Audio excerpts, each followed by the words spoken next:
Hi guys, good afternoon. So இதையும் serial review பார்த்துடலாமா? அதுக்கு முன்னாடி நம்ம சேனலை அஸ் யூஷுவல் எப்பயும் போல் சப்ஸ்கிரைப் பண்ண மறந்துடாதீங்க.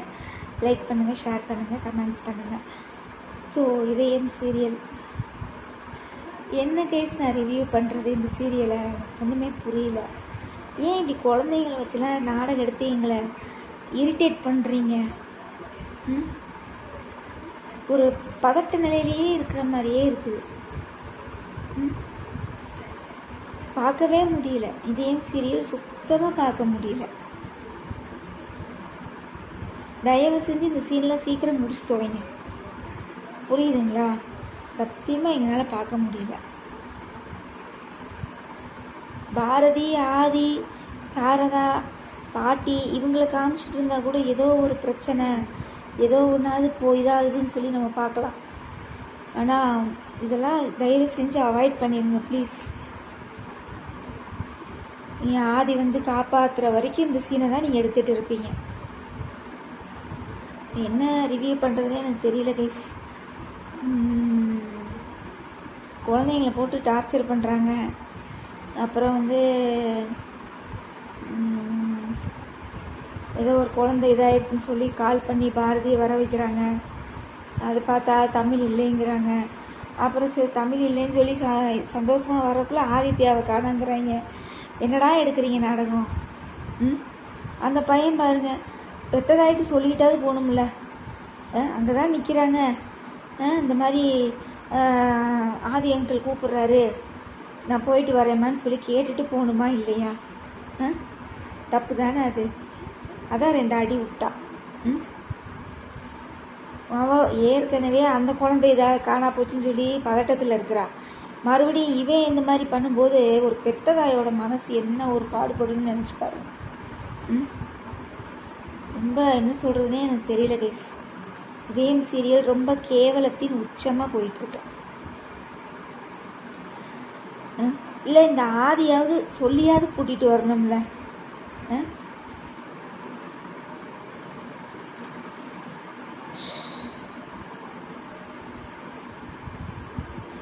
ஸோ அதுக்கப்புறம் என்ன நடக்குது? ஆதியை பிடிச்சி வாங்குறா பாரதி. தயவு செஞ்சு ஏன் சார் எங்கள் பின்னாடியே வர்றீங்க? உங்களால தான் நீங்கள் வந்து எங்களுக்கு ஹெல்ப் பண்ணுறீங்க, ஆனால் அதனாலேயே பிரச்சனைகள் நிறையா வருது அப்படின்னு சொல்லி தெளிவாக சொல்கிறாப்புல. அதுக்கப்புறம் என்ன நடக்குது?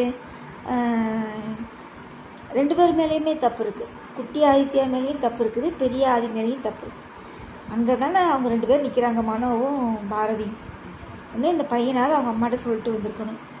இல்லை ஆதியாவது நான் குட்டி ஆதியை நான் கூட்டிகிட்டு போகிறேன் அப்படின்னு. எப்போ பார்த்தாலும் ஐஸ்கிரீமு சாக்லேட்டு, ஐஸ்கிரீமு சாக்லேட்டு, என்ன இது? அதான் போட்டால் 2 அடி.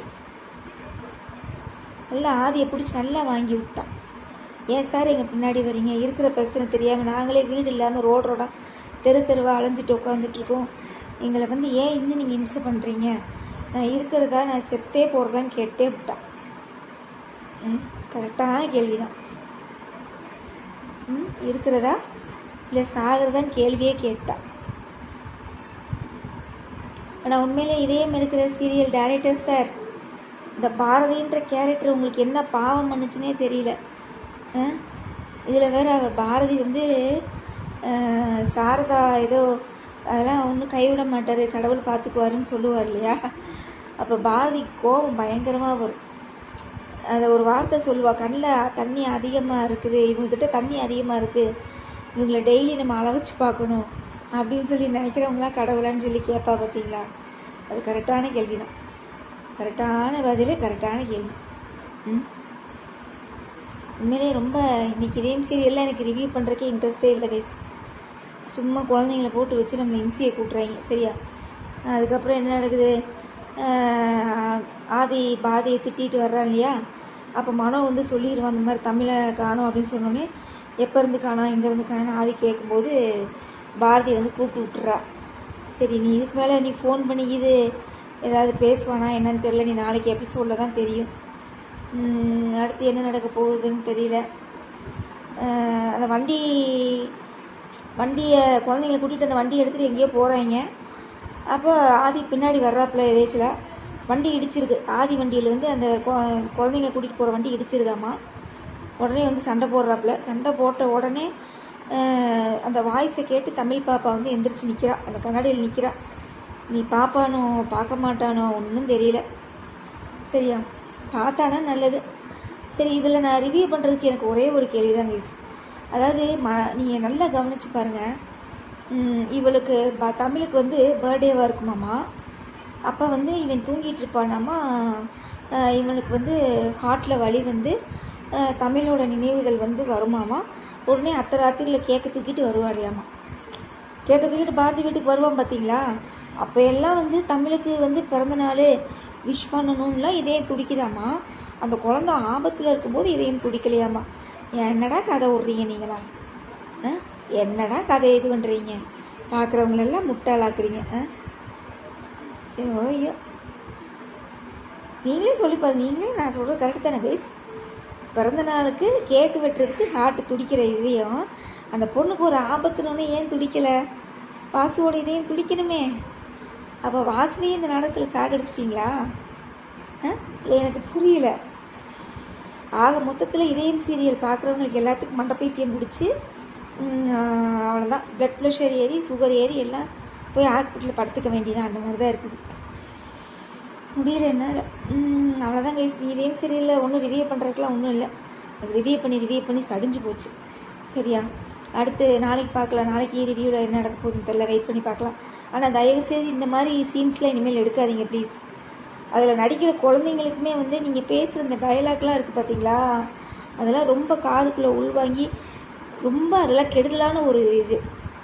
தயவுசெய்து இந்த மாதிரி சீன்லாம் இனிமேல் சீரியலாக இருந்தாலும் சரி, படங்களாக இருந்தாலும் சரி, சரியா, குழந்தைங்களை டார்ச்சர் பண்ணுற மாதிரிலாம் சீன்ஸ்லாம் தயவுசெய்து எடுக்காதீங்க ப்ளீஸ். உங்களை கையெடுத்து கும்பிட்டு நாங்கள் கேட்டுக்கிறோம், மக்களாகிய நாங்கள். அதுக்கப்புறம் என்ன நடக்குது? வீரா சீரியல் ரொம்ப மோசம். அந்த சீரியலுக்கு வீரான்னு பேர் வைக்கிறதுக்கு பதிலாக ஆக்சிடெண்ட் சீரியல்னு வச்சுருக்கலாம். எப்போ பார்த்தாலும் ஆக்சிடெண்ட்டு. அவங்க அண்ணனை ஆக்சிடெண்ட் பண்ணி கொண்டாங்க, இப்போ ராகவன் ஆக்சிடெண்ட். ஆமாம், அதனால வீரான் பேரை எடுத்து அழிச்சு ரப்பர் வச்சு அழிச்சிட்டு ஆக்சிடெண்ட் சீரியல்னு வச்சுருங்க. சூப்பராக இருக்கும் நாடகம். கடவுளே கடவுளே. அப்புறம் வேறு என்ன? கார்த்திகை தீபம் பரவாயில்ல. நீ சுவாதியை வந்து கார்த்தி காப்பாற்றுவான்னு இன்னைக்கு காப்பாற்றுவான்னு நினைக்கிறேன்.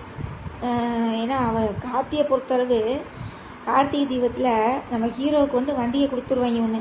அவர் வண்டியை ஓட்டிக்கிட்டே இருப்பார். அதாவது நல்லா நீங்கள் கவனித்து பாருங்கள். அந்த பொண்ணை இதை ஸ்கூட்டியில் வச்சு அவ்வளோ தூரத்தில் வந்து வீட்டிலேருந்து வந்தாலாமா, ஹோட்டலுக்கு உடனே வந்துட்டாங்களாமா. கார்த்தி வந்து இன்னும் ஒரு ஆள் பிள்ளையாமா. எப்படி எடுக்கிறீங்க பாருங்க நாடகம். நான் மக்களை ரொம்ப முட்டாளாக்குறீங்கடா. மக்களை ரொம்ப முட்டாளாக்குறீங்க, தெளிவாக முட்டாளாக்குறீங்க. சரியா, அந்த பொண்ணு வெறும் ஸ்கூட்டியில் இப்படின்னு ஹோட்டலுக்கு கூப்பிட்டு வந்துடுறாளாமா. இவர் வந்து இன்னும் காரில் போயிட்டே இருக்காராமா. ஐயோ ஐயோ, ரொம்ப முட்டாளாக்குறீங்க. அப்புறம் அந்த மனசெல்லாம் சீரியல் நான் கண்டிப்பாக பேசியா மிஸ். யார் அந்த சீரியல் எடுக்கிறானே தெரியல. கேவலம் பிடிச்ச சீரியல், கேவலத்தின் உச்சம் அந்த சீரியலில். மனசெல்லாம்னு வேஸ்ட்டு.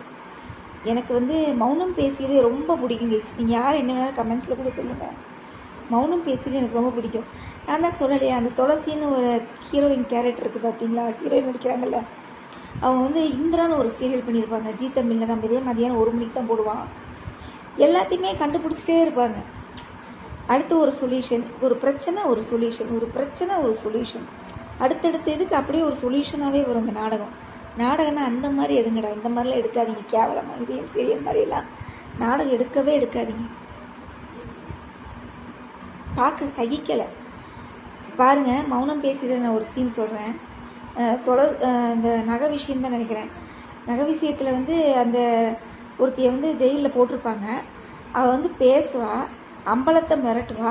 அந்த அம்பலத்தை மிரட்டினவளையே துளசி மிரட்டுவா வருங்க. அது செமையாக இருக்கும். அவங்க நடிக்கிற எல்லா சீரியலுமே பார்த்திங்கன்னா சூப்பராக இருக்கும். எனக்குலாம் வந்து ஜீ தமிழில் வந்து யாரையா நீங்கள் பார்க்க விருப்பமாக இருக்குன்னு கேட்டிங்கன்னா கண்டிப்பாக நான் அவங்கள தான் பார்க்கணும். ஒரு கட் கொடுத்துட்டு வந்தாங்க. நல்லா நடிக்கிறாங்க, நல்லா போல்டாக நடிக்கிறாங்க, சூப்பராக இருக்கும். எனக்கு ரொம்ப பிடிக்கும் அந்த ஹீரோயின். எனக்கு இந்திரா சீரியல்லேருந்தே எனக்கு ரொம்ப பிடிக்கும். பிரச்சனைகளை வந்து கண்டுபிடிச்சிட்டே இருப்பாங்க, ஒரு சொல்யூஷனாக. அதாவது இந்த இடத்துல வந்து நம்ம இவங்க யாராவது 2 பேர் வில்லன்கள் வந்து வில்லிகளோ வில்லன்களோ ஏதாவது இவங்களை இந்த மாதிரி செய்யணும் இந்த மாதிரி பேசும்போது யாராவது ஒட்டி கேட்க மாட்டாங்களா, நம்ம மனசு ஏங்கு தெரியுமா? அதே மாதிரி தான் எடுத்திருப்பாங்க இவங்க நடிக்கிற சீரியல் எல்லாமே. கரெக்டாக பாருங்கள், அம்பலம் வந்து அவங்க பொண்டாட்டிகிட்ட நீ கத்தியிருப்பார், விசாலாட்சிகிட்ட கத்தியிருப்பார். கத்தின உடனே வந்து பார்த்தீங்கன்னா பின்னாடி வந்து துளசி அதை நோட் பண்ணுவாங்க. அப்படி தான் இருக்கணும் நாடகம். நீ போய் பாருங்கள், நீ அம்பலத்துக்கிட்ட போய் கேட்பாங்க, என்ன பிரச்சனை சார், ஏன் விசாலாட்சி அம்மாட்ட நீங்கள் எதுக்கு அப்படி கத்துனீங்க அப்படின்னு கேட்பாங்க. உடனே வந்து அவர் சொல்லுவார். கரெக்டாக அந்த லேப்டாப்பை போய் நம்ம துளசி மேடம் வந்து ஏதாவது பண்ணுவாங்க. நாடகம்னா இப்படி இருக்கணும். ஒரு பிரச்சனை ஒரு சொல்யூஷன், ஒரு பிரச்சனை ஒரு சொல்யூஷன். சூப்பராக இருக்கு நாடகம். மௌனம் பேசியதே சூப்பர். என்னையெல்லாம் கேட்டால் அந்த நாடகம்னா 1 மணி நேரம் போடலாம், தாராளமாக பார்க்கலாம் மௌனம் பேசியதில். ஓகே, வேற என்ன? அவ்வளோதான். நீ நாளைக்கு பார்க்கலாம். இதையும் சரியில்லை வந்து சீக்கிரமாக வந்து தமிழை கண்டுபிடிக்கணும். அவ்வளோதான். தமிழை தயவுசெய்து இந்த குழந்தைங்க சீனியெல்லாம் ரொம்பலாம் இழுத்துட்டு போயிடாதீங்கடா, பார்க்க முடியாது எங்கனாலலாம். சரியா? இன்னும் நாளையோடு முடிச்சிருங்க. இதில் வேறு திங்கள் டு வெள்ளின்னு ஏதோ ப்ரோமோ போட்டாங்க. என்ன கேட்டுக்கிட்டே நிற்கிற மாதிரி இருக்குது. ஏதோ கேட்லேருந்து ஆதி நிற்கிறாப்புல தமிழ் வந்து மேலே ஜன்னல் வழியாக ஏதோ பார்க்குற மாதிரிலாம் ப்ரோமோ போட்டாங்க. என்ன ஏதோ நீ இந்த வாரம் ஃபுல்லாக இழுக்காமல் இருந்தீங்கன்னா சரி சாமி. நாளைக்கு இதே மாதிரி டார்ச்சர் பண்ணாங்கன்னா நல்லா ரிவ்யூவே பண்ண மாட்டேங்க. ஃப்ராங்காகவே சொல்கிறேன். இதில் என்ன ரிவ்யூ பண்ண சொல்கிறீங்க? குழந்தைங்கள வச்சு நம்மளை கஷ்டப்படுத்துகிறாங்க. அதில் என்னத்தை நம்ம ரிவ்யூ பண்ணுறது? முடியல என்னால். ஓகே கேஸ், நாளைக்கு பார்க்கலாம். சரியா? உங்களோட நிறைய குறைகளை கமெண்ட்ஸில் சொல்லுங்கள். நம்ம நாளைக்கு பார்க்கலாம்.